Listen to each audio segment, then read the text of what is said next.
Vamos a tener lo referente a qué? Vamos a tener lo referente a. Lo referente a. En este caso, lo que corresponde a la era del guano. Hemos salido ya del primer militarismo, primera parte, que es, por ejemplo, la época de la Confederación Perú-Boliviana, la época de la restauración de Gamarra y de la anarquía militar, ¿ok? De la anarquía militar. También hemos salido de lo que es, ¿qué cosa? De lo que es el gobierno donde muchos dijeron que se iba a arreglar las cosas, el gobierno del directorio de Manuel Ignacio de Vivanco, todo dentro de la anarquía militar. Pero ahora vamos a llegar a la estabilidad. La estabilidad significa la era del guano. La estabilidad significa la era del guano. Eso significa, la era del guano. Esto también, esta de acá, también es conocido como la prosperidad falaz. La prosperidad falaz o era del guano, por si acaso. ¿Está bien? Ahora yo te pregunto, ¿quién está en el billete de 100 soles? No el nuevo, sino el antiguo. El billete de 100 soles. ¿Quién está? ¿Alguien sabe? En el billete de 100 soles. ¿Quién está?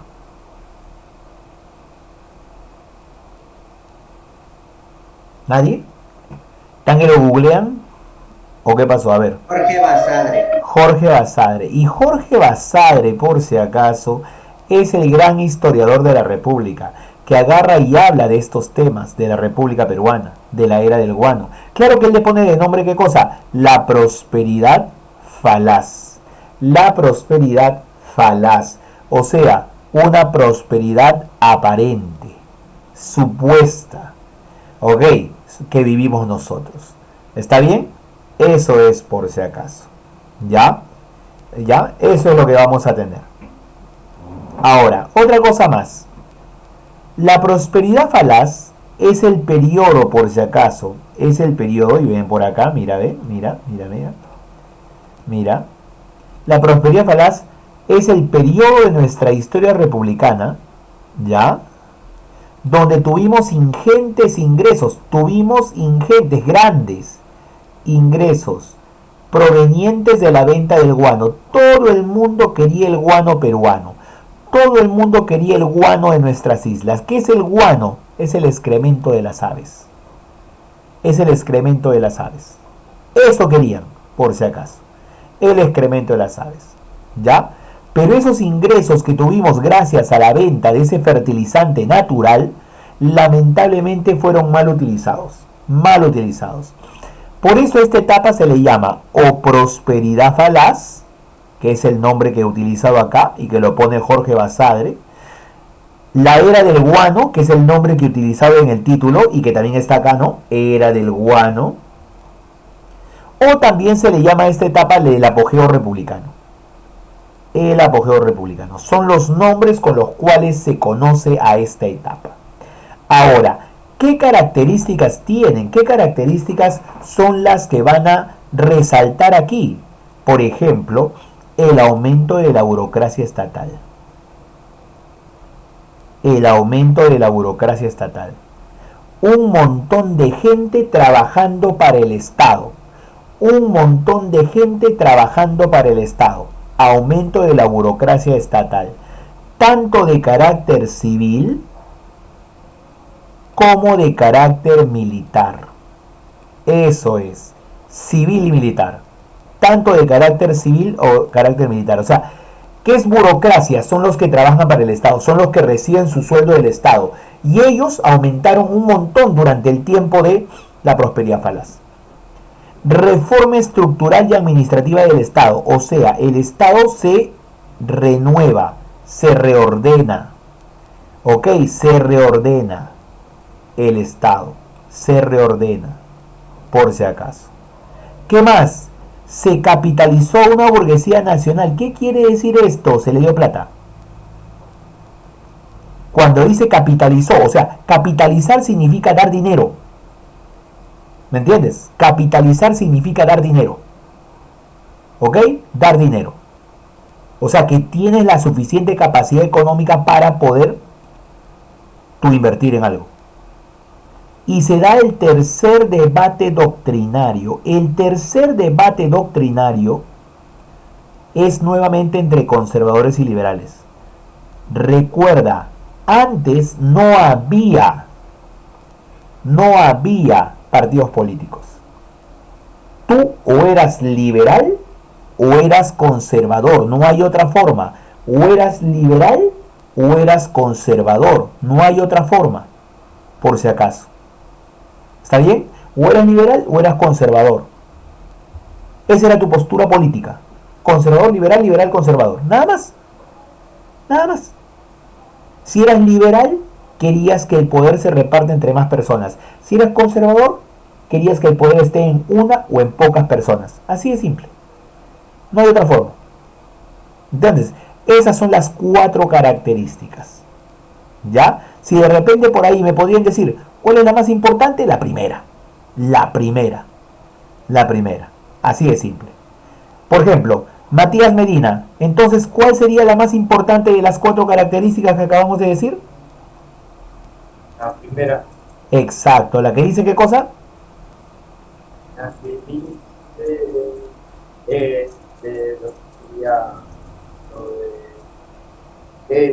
lo que sería lo que sería lo de dinero, eso de inversión. ¿Ah?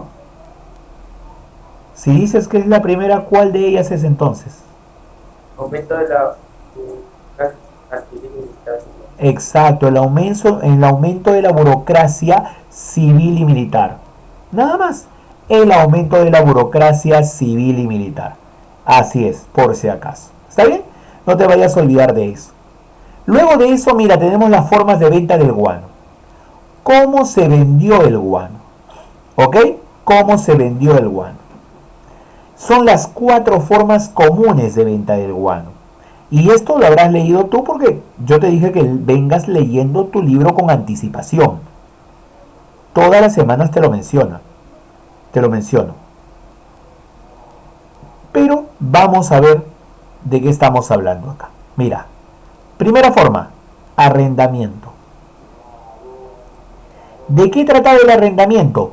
Se alquilaba la isla. Se alquilaba la isla. Así es. Se alquilaba la isla. Y de esa manera, mira, de esa manera, tú al alquilar la isla no controlabas qué cantidad sacaban ni nada por el estilo. Tú dejabas eso en libertad. Tú dejabas eso en libertad. O sea, el arrendamiento es el alquiler de las islas. El Estado solamente cobra el alquiler y punto, no le interesa más. Con el paso del tiempo se dieron cuenta que eso era un mal negocio. Un mal negocio. Por eso automáticamente el gobierno pasó a qué cosa? A 2 formas más. La consignación, que es la que nos trajo mayor riqueza, y la venta directa. Creo que la venta directa no te tengo que explicar, ¿sí o no? El Estado vende directamente el guano, punto. Nada más. El Estado vende directamente el guano. Pero la consignación sí. La consignación era la venta del guano mediante intermediarios. Los intermediarios eran los que buscaban compradores para que de esa manera nos paguen por el guano que nosotros tenemos. La propiedad del guano era nuestra, pero se le encargaba a un intermediario que le venda al mejor postor, al que más pague. La chamba de ese intermediario o consignatario era conseguir el mejor pagador. ¿Me entiendes? Conseguir el mejor pagador. Y de acuerdo a cuánto pagaba, la comisión del consignatario era mejor. Así de simple. Dime, Jean-Pierre. Profe, en esa época mucha gente moría, ¿no? Por lo que recogían el guano y creo que eso, mucha gente moría. Recuerdo porque había leído algo sobre el guano y creo que se infectaban los dedos, creo, cuando como recogían, Ya. moría. Tienes razón, pero de la que la mortalidad sea alta, no, a nivel de otros problemas que puede haber habido. Pero la cuestión está que había esas infecciones, sí. porque la explotación de las islas hacía que yo lleve indígenas a las islas para que me extraigan el guano, que era como una especie de tierra seca, porque el fertilizante natural es eso, tierra seca. Lo ponían en sacos. Es como, no sé, si alguna vez tú has agarrado cemento y has trabajado con cemento. Si has trabajado con cemento alguna vez ayudando a tu papá, mamá, tío, abuelo, no sé. Si tú no utilizas guantes o no te lavas rápidamente las manos, el cemento te parte los dedos. No te parte a la mitad ni nada, sino que te salen como líneas, como si te hubieras pasado lija. Te sacan ronchas. Exacto, así es. Eso es. ¿Me entiendes? Casi similar podría decirse, Jean-Pierre, en cuanto a lo que es el guano.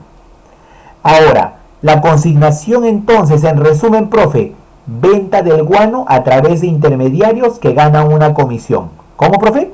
Venta del guano a través de intermediarios que ganan una comisión. Punto. Voy resumiendo. Arrendamiento, alquiler de las islas. Consignación, venta del guano a través de un intermediario que gana una comisión. Venta directa, el Estado vende directamente el guano. Y por último, monopolio, el contrato de Dreyfus. ¿Cómo que monopolio, profe? Los únicos que podían vender el guano eran los Dreyfus. El Estado le entregó la potestad total a los Dreyfus para que ellos administren el guano. ¿Con tal de qué? Que los Dreyfus paguen nuestra deuda externa. Con tal que los Dreyfus paguen nuestra deuda externa. Y eso valió. Eso valió. Eso valió. Son las formas de venta del guano. Son las formas de venta del guano. Profe, el que nos trajo mayor beneficio, la consignación. Y los consignatarios podían ser gente nacional, gente de esta tierra, que va a buscar compradores de nuestro guano, o gente extranjera, que va a buscar compradores del guano. Por ejemplo, la Casa Geeks. Cuando yo digo Casa Geeks, es como decir la empresa Geeks, sino que en ese tiempo se decía casa. Es como decir empresa. Ok, la Casa Geeks era, por ejemplo, la más grande consignataria que tenía el Perú, la que nos dio mayor riqueza, porque consiguió los mejores compradores, los que pagaron más por nuestro guano. Inglaterra, Francia, España, Italia, Estados Unidos. ¿Me entiendes? Nosotros no teníamos nada que hacer. Solamente le dábamos el guano a ellos para que ellos lo puedan vender a un buen precio. Mientras mejor precio sacaban, más ganaban ellos por la comisión. Ahora, si tú ves este gráfico en torta, claramente te dice, mira, utilización de los ingresos. Víctor, dime, Víctor. Solo una pregunta, ¿qué eran los Dreyfus? Los Dreyfus es una familia. Una familia, es una familia que tiene su empresa. O sea, antes las familias tenían sus empresas que se encargaban de este tipo de actividades. La casa Dreyfus era la familia Dreyfus, la casa Alier era la familia Alier, la casa Gibbs era la familia Gibbs. Es como que tú tengas tu empresa familiar, la casa Sánchez, así, de esa manera. ¿Me entiendes? Esa es una empresa familiar, sino que tienen un carácter internacional. Así eran las empresas antes, pues. Ahora ya no son así. Ahora tienen ¿qué cosa? Sus nombres, ¿cómo se dice? Pues publicitarios, sus nombres empresariales. A eso se refiere, ¿no? Sus nombres empresariales. Así es. Ok, bien. Ahora, aquí mira, ve. Utilización de los ingresos del guano. Miren cómo se repartía todos los ingresos del guano. Para ferrocarril, para la deuda interna, para la deuda externa, para suprimir la contribución indígena. Pero si te das cuenta, como te dije hace ratito, más se gastó en ¿qué? Acá está, mira, ve. Burocracia, civil y militar. Ahí se gastó más de la mitad de todos los ingresos del guano, se gastó en pagarle sueldos y salarios a gente que trabajaba en el Estado. Y este se acaba. Característica número 1, aumento de la burocracia estatal y civil y militar. Ahí está. Esa es la principal característica. Ahora, siguiendo.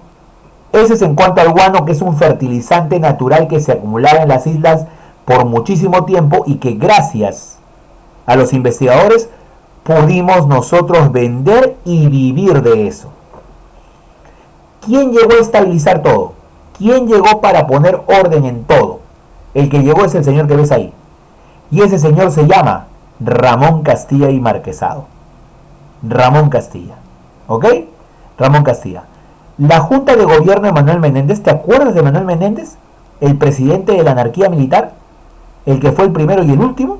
Ya, la Junta de Gobierno de Manuel Menéndez convocó elecciones para presidente y Congreso. Si recuerdas, en la última clase vimos que Ramón Castilla venció en una batalla a Manuel Ignacio de Vivanco, la batalla de Carmen Alto. Y después de eso, si tú ves la diapositiva o ves el video, ahí dice claramente, le devolvió el poder a Manuel Menéndez. Y Manuel Menéndez con su junta de gobierno convocaron a elecciones. Y en esas elecciones convocadas por Manuel Menéndez en 1945, sale elegido ¿quién? Ramón Castilla como presidente. Ramón Castilla como presidente. Ya está. Y ahí se inicia el primer gobierno de Ramón Castilla. ¿Cuántos años es? 45 al 51. 6 años de gobierno. Y los pudo terminar. Los pudo terminar. Sin ningún inconveniente. ¿Ok? Sin ningún inconveniente. Ya está ya. ¿Cuál es uno de los primeros hechos de este primer gobierno de Ramón Castilla? Mira, vean, mira acá, mira acá. Debate entre conservadores y liberales, que ya te estaba hablando de eso. No había partidos políticos, sino había posturas políticas, ideas políticas. O eras liberal o eras conservador, no hay otro. Ok. Dentro de los conservadores, Bartolomé Herrera difundía la tesis, la idea de la soberanía de la inteligencia. Y escúchame bien que esto fijo que te pregunto, ¿ah?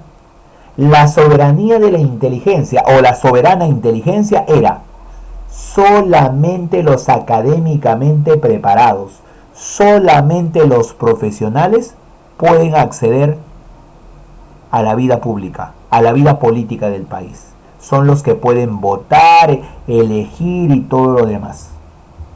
Por si acaso, son los únicos. Son los únicos. La soberanía de la inteligencia. Ahí está. ¿Ok? La soberanía de la inteligencia. ¿Ok? Bartolomé Herrera. Solamente los académicamente superiores y preparados son los que deben tener ello. Y los otros son los hermanos Gálvez. ¿No? Los hermanos Gálvez son Pedro y José Gálvez. Pedro y José Gálvez, los hermanos Gálvez. Y además Benito Lazo. Benito Lazo. Ellos defendían la tesis, la idea de la soberanía popular. ¿Qué dice la soberanía popular? Todos, absolutamente todos, pueden participar en política. Todos, absolutamente todos, pueden participar en política. Eso es lo que te dice. ¿Está bien? Todos pueden participar en política, sin excepción. Soberanía popular, ¿sí o no? Popular. Ahí está la idea. ¿Está bien? Listo. Eso es lo que vamos a tener. Ya no te vayas a olvidar. Esa es la idea entre conservadores y liberales. ¿Está bien? ¿Ya? Santiago, entonces, Santiago, ¿cuál es el cuál es el liberal? ¿Cuál es el párrafo de los liberales? A ver, léelo. ¿Lideral o liberal? Liberales. El debate entre conservadores y liberales. Bartolomé Herrera, que defendía la tesis de la... A ver. ¿Cuál de ellos dos es representante de los liberales? ¿Bartolomé Herrera o los hermanos Gálvez?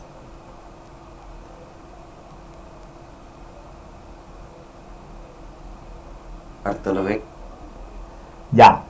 Bartolomé Herrera me dices que es representante de los liberales, los que plantean la soberanía de la inteligencia o la soberana inteligencia, donde solamente los académicos, los preparados, los intelectuales son los únicos que pueden participar en política. ¿Eso es cierto? Sí. Imposible, muchacho. Estoy explicando hace ratito. ¿Cómo solamente los intelectuales van a ser? Bartolomé Herrera es conservador. Conservador significa que el poder está entre pocas personas o una persona. Los intelectuales no son todos, los intelectuales son un grupo. Si un grupo va a dirigir y va a participar, esa es soberanía de la inteligencia, ese es Bartolomé Herrera, ese es conservadurismo, ese es conservador. Liberal es los hermanos Gálvez, defienden la soberanía popular, todos pueden participar en política, ese es liberal. El poder en muchas personas, la participación en todas las personas, sin distinción. Eso es, por si acaso. ¿Ya? No te vayas a olvidar, por favor, y estate atento, ¿ok? Estate atento, por favor. ¿Ya? Por ejemplo, Alejandra nos va a decir, ¿quién es conservador? ¿Bartolomé Herrera o los hermanos Gálvez, Alejandra? Bartolomé. ¿Bartolomé qué cosa es? ¿Conservador o liberal? Liberal. Bartolomé es liberal. Ya, ok. No, conservador. Ya, ok. Eso es entonces. Conservador. Bartolomé Herrera, conservador. Conservador. Recuerda una cosa. ¿Ya? Recuerda una cosa. Cuando el poder está entre pocas personas, o sea, los intelectuales, los inteligentes, ese es conservador. Eres liberal si es que tú repartes el poder. No te olvides de eso. ¿Ok? Y la soberanía popular es repartir el poder, porque todos, sin distinción, sin discriminación, van a participar en el poder. ¿Qué más? ¿Qué más tenemos en el primer gobierno de Ramón Castilla? Estamos en el primer gobierno de Ramón Castilla, del 45 al 51. ¿Qué más? Creación del primer mercado central. No sé si ha sido el mercado central en Lima, cerca de la calle Capón, al barrio chino. Ese mercado central que está ahí, ese es el primero de todos. Primera fábrica de papel. Por primera vez tenemos fábricas en el Perú. Primer telar mecánico. Primera línea telegráfica. O sea, varias cosas por primera vez, profe. Claro, varias cosas por primera vez durante el gobierno de Ramón Castilla. Ok, bajo el gobierno de Ramón Castilla. Johan Muñoz, léeme el siguiente, por favor.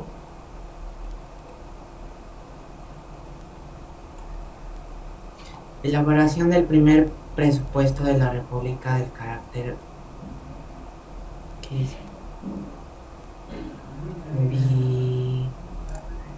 Dilo nomás. Bianual. Bianual.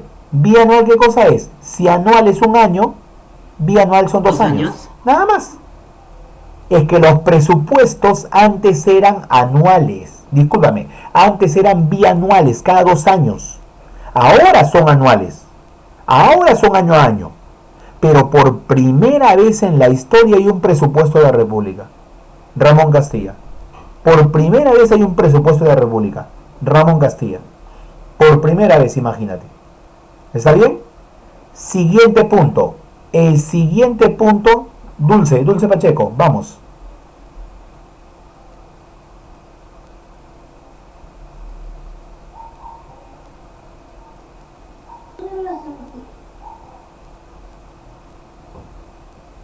Dulce Pacheco, estamos esperando, por favor. Sí, profesor. Sí, por favor, el siguiente.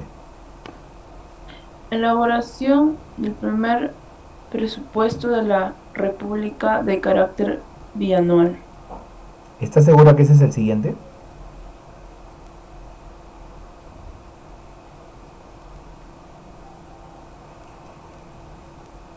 Solamente hay 2 opciones, nada más. Sí, no, nada más.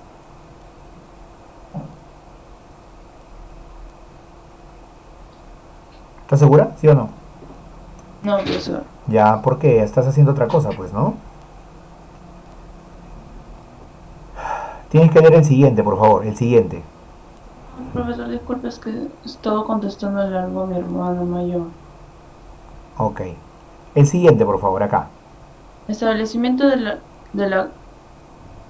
la consignación del guano o nacionales y extranjeros. Caso Golbis. Casa Gibbs. Bueno, Casa Gibbs. Gibbs. Ya, o sea, ¿quién establece la venta del guano por consignación? Ramón Castilla. Tú ya sabes cuáles son las formas de venta del guano. Mira, mira, mira, mira. Ahí está. Arrendamiento, consignación, venta directa, contrato de Dreyfus. El arrendamiento funcionó con Gamarra. Si recuerdas la clase anterior, dijimos, con Gamarra se inicia la venta del guano con arrendamiento. Pero la consignación es ¿con quién? Ahí está, con Castilla. Establecimiento de la consignación del guano a nacionales y extranjeros. Ese es con Castilla. Ese es con Ramón Castilla, por si acaso. ¿Está bien? Entonces no te vayas a olvidar. Eso es lo que vamos a tener. Y antes de pasar al receso, ¿cuál es el siguiente? ¿Cuál es el siguiente que tenemos? Vamos. Cori, por favor.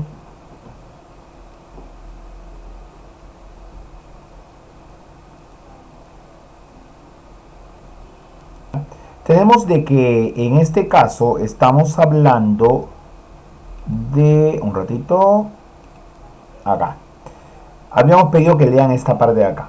La promulgación de la ley de consolidación de la deuda interna. ¿Qué es esto de acá? O sea, que con la plata que teníamos del guano le íbamos a pagar a todo peruano que haya, ¿qué cosa? Apoyado en las guerras de independencia.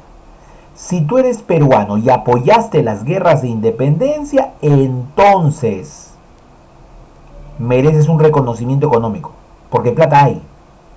¿De dónde? Del guano. Plata hay, del guano.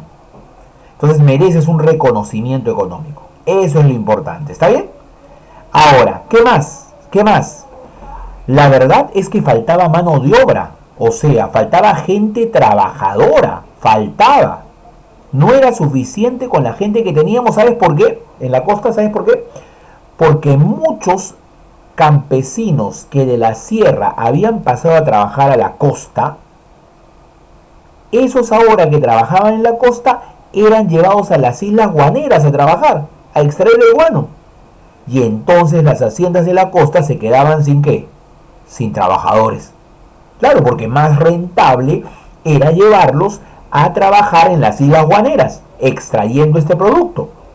Porque ese producto se extrae solamente con pico y pala, nada más. Ok, pico y pala, por si acaso. Entonces, caballero, tú lo que tienes que hacer es traer mano de obra. ¿A quiénes traes? A los chinos culíes. Los chinos llegan como mano de obra barata por acá. Los chinos culíes. Mano de obra barata para las haciendas de la costa. A veces han preguntado, profe, pero ellos no vinieron para lo que es el denominado la extracción del guano.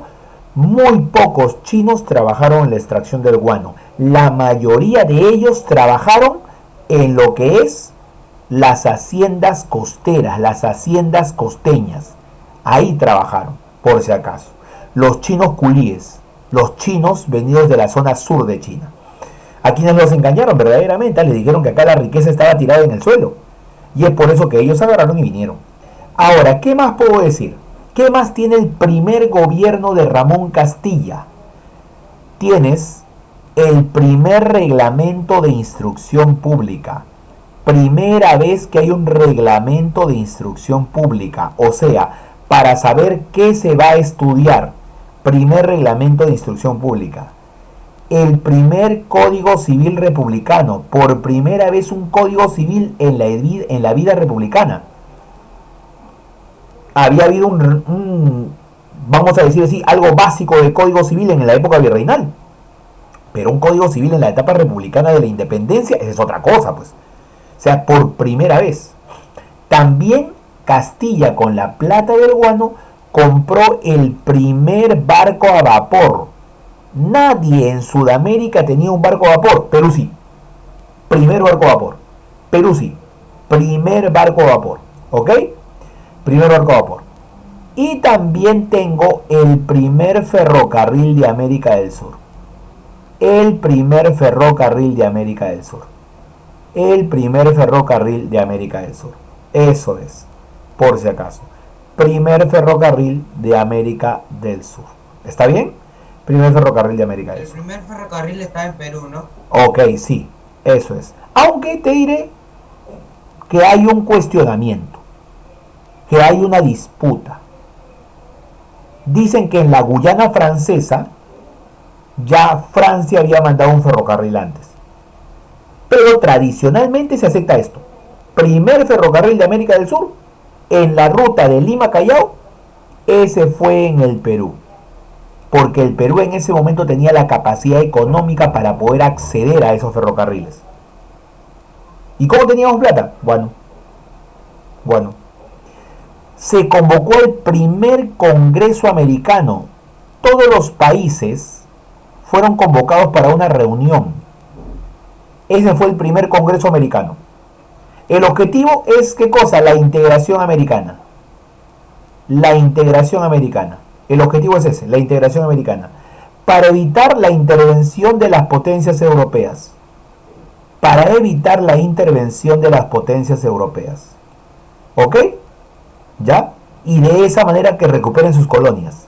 O sea, lo que Castilla quería es que todos los países estén unidos. Si estamos unidos, ningún país de Europa se va a atrever a querer recuperar su colonia, decía.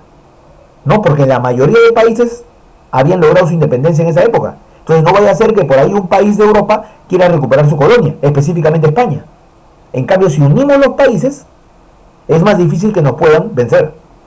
Esa era la idea de Castilla, la unidad continental, la integración americana. Ahí está. Y en 1851 se convocó a elecciones. O sea, ya hemos tenido todas las obras de Castilla. Se convocó a elecciones donde el candidato amigo de Castilla, el señor José Rufino Echenique, será el ganador. Será el ganador. O sea, ¿quién sigue de Castilla? Rufino Echenique. Rufino Echenique. José Rufino Echenique. Amigo de Castilla y que luego con el paso de los años se convertirá en enemigo. Se convertirá en enemigo. Profe, en resumen, o sea, hay varias cosas que son primeras en el gobierno de Castilla, ¿no? Primer presupuesto, ¿no? El primer mercado, primer telar mecánico, primera industria del papel, ¿no? La consignación del guano, primer ferrocarril, primer barco a vapor, primer congreso americano, o sea, varias cosas, sí, es cierto. Eso es totalmente cierto. Así pudo terminar su mandato el señor Castilla. Y después asume José Rufino Echenique, que continuará con la vida de la era del guano parte 1, en este caso, prosperidad falaz. Aquí lo que tenemos es la era del guano. La era del guano. Yo te he pedido que ya tú vengas leyendo tu texto, porque las preguntas a veces vienen justamente de acá. En este caso, el historiador que se encarga de manejar este término de era del guano o prosperidad falaz o boom guanero es Jorge Basadre. Jorge Basadre. Prosperidad falaz. ¿En qué se basa esa prosperidad falaz? En la venta del guano de las islas de nuestro litoral. Ok, profe, que en otras partes del mundo no hay guano, sí hay, pero no se acumulaba de tal manera como se acumulaba acá. ¿Y por qué sí se acumulaba acá? Es que acá tenemos un clima que permite eso. Las islas guaneras, mira, todo confluye. Tenemos un mar rico en especies. ¿Quiénes quieren esas especies? Las aves guaneras que consumen estos pescados, estos peces. ¿Y luego dónde se quedan? En las islas. Y nuestro mar es uno de los más ricos del mundo, ¿sí o no? Por lo tanto, estas aves comen bien, por lo tanto defecan bien. Y eso se acumula en grandes cantidades. Y luego se recoge. ¿Y por qué se acumula? Garúa, sol. Garúa, sol, se seca. ¿Me entiendes? Entonces, por eso es importante, por si acaso. Por eso es importante. ¿Ya? Eso es. ¿Ya? Por si acaso. Entonces, eso debemos tener en cuenta. Ahora, el Estado comercializó el guano con Europa y Estados Unidos bajo 4 modalidades. Acá están las 4 modalidades que te dije. Arrendamiento, venta directa, consignación y monopolio. El monopolio es con el contrato Dreyfus. Con el contrato Dreyfus. Acá está, modalidades de comercialización. ¿Cómo voy a responder acá? Mira por acá. Ahí está. Se alquilaban las islas. Exacto. Arrendamiento. Acá, alquiler de las islas a particulares, a personas particulares. Ya está ya. Alquiler de las islas. Listo. Coloca eso, por favor. El segundo, ¿qué me dice? El Venta Estado directa. vendía directamente el guano. El Estado, claro, vendía directamente al comprador. El Estado vendía directamente al comprador. Suficiente. Suficiente. Vendía directamente al comprador. Ya está. La consignación es venta del guano a través de intervenarios. a través de intermediarios. Intermediarios. Venta del guano a través de intermediarios. ¿Ya? Quienes ganan una comisión. La comisión es más alta mientras más caro vendan el guano. Ahí está. Intermediarios, quienes ganan una comisión. Eso es, por si acaso. El monopolio surgió cuando ya el precio del guano estaba disminuyendo, porque apareció otro producto que lo reemplazó al guano y que era mejor, el salitre. El salitre. Monopolio, ¿no? Monopolio se dio con la firma del contrato Dreyfus. O sea, la casa judía Dreyfus es la única que podía extraer y vender el guano, porque ya tenía el permiso del gobierno peruano, de manera de monopolio. Ves el primer gobierno de Ramón Castilla, que como te digo, si lo has leído, tranquilamente acá puedes entender uno por uno los términos que hemos venido desarrollando en la diapositiva como resumen. Por ejemplo, presupuesto de la República, de carácter bianual, la explotación del guano mediante el sistema de consignaciones, él impuso eso, la ley de consolidación para pagar a todo peruano que haya apoyado al desarrollo de la independencia, la consolidación de la deuda interna, se llama así, completo. ¿Ok? Si tú diste dinero, si tú diste alimentos, si tú diste caballos, si tú diste estadía, si apoyaste de alguna manera directa o indirecta, mereces un dinero. Plata hay del guano. Esa es la consolidación de la deuda interna para todo aquel que haya apoyado a la independencia. La construcción del primer ferrocarril del Perú, la ley de inmigración general china, la llegada de los chinos culíes como mano de obra barata. No, el ferrocarril es en la ruta Lima-Callao, primer ferrocarril del Perú. Cancelación de la deuda externa, le pagamos toda la deuda a los países que le debíamos, principalmente Inglaterra. Ok, principalmente Inglaterra. Organizó el sistema de correos. Ok, primer reglamento de instrucción pública para saber qué estudiar. Primer barco a vapor llamado RIMAC. Ok, llamado RIMAC. Primer telar mecánico, ok, para la fábrica de hilos. Primer mercado central, centro de Lima, calle Capón. Primera fábrica de papel, imagínate, fábrica de papel. La ley de propiedad intelectual, no tan importante por si acaso, no tan importante.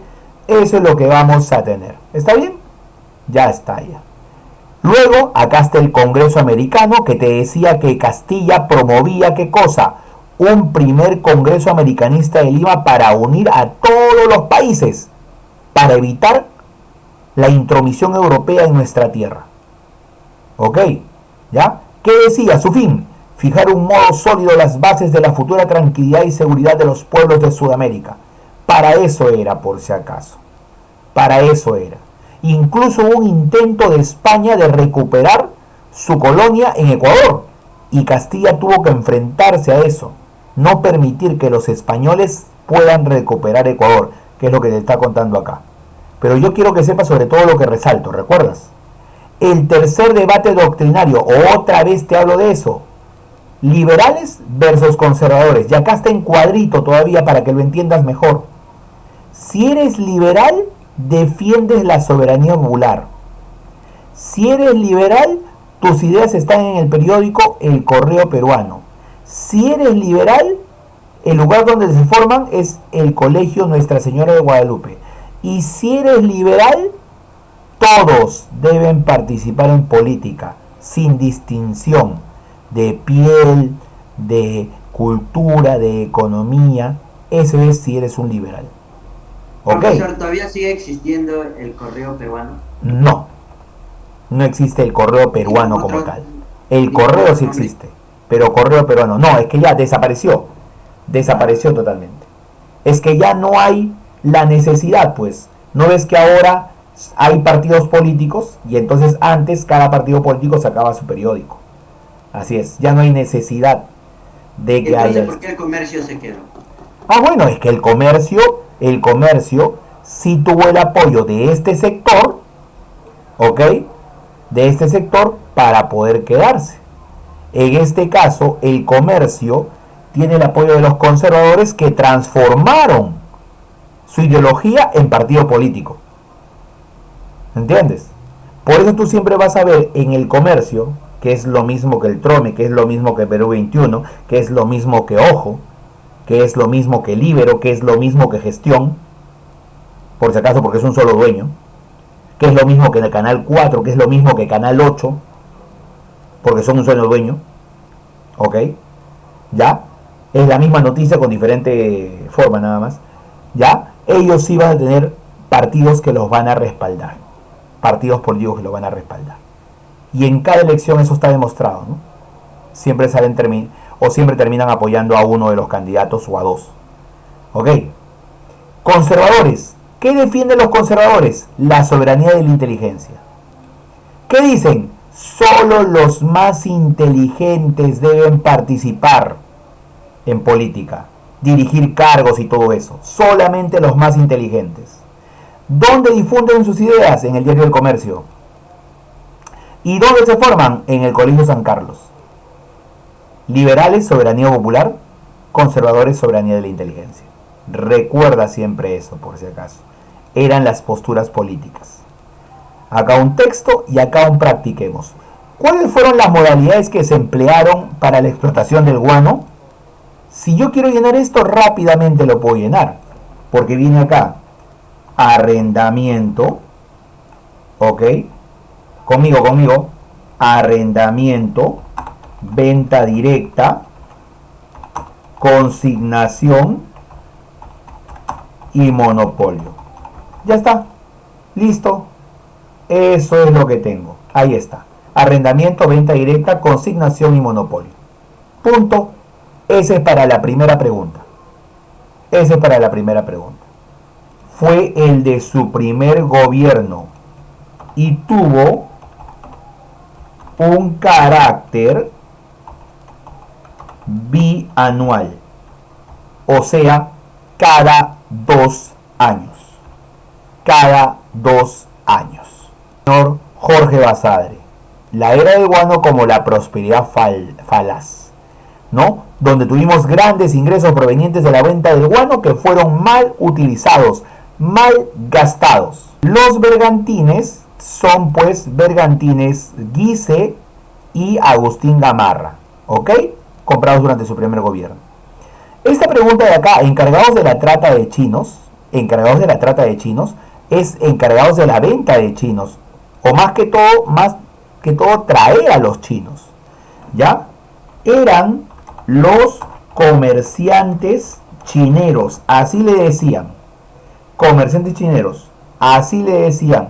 por si acaso, comerciantes chineros. Y esos comerciantes chineros, por ejemplo, uno de los que destaca, ¿quién es?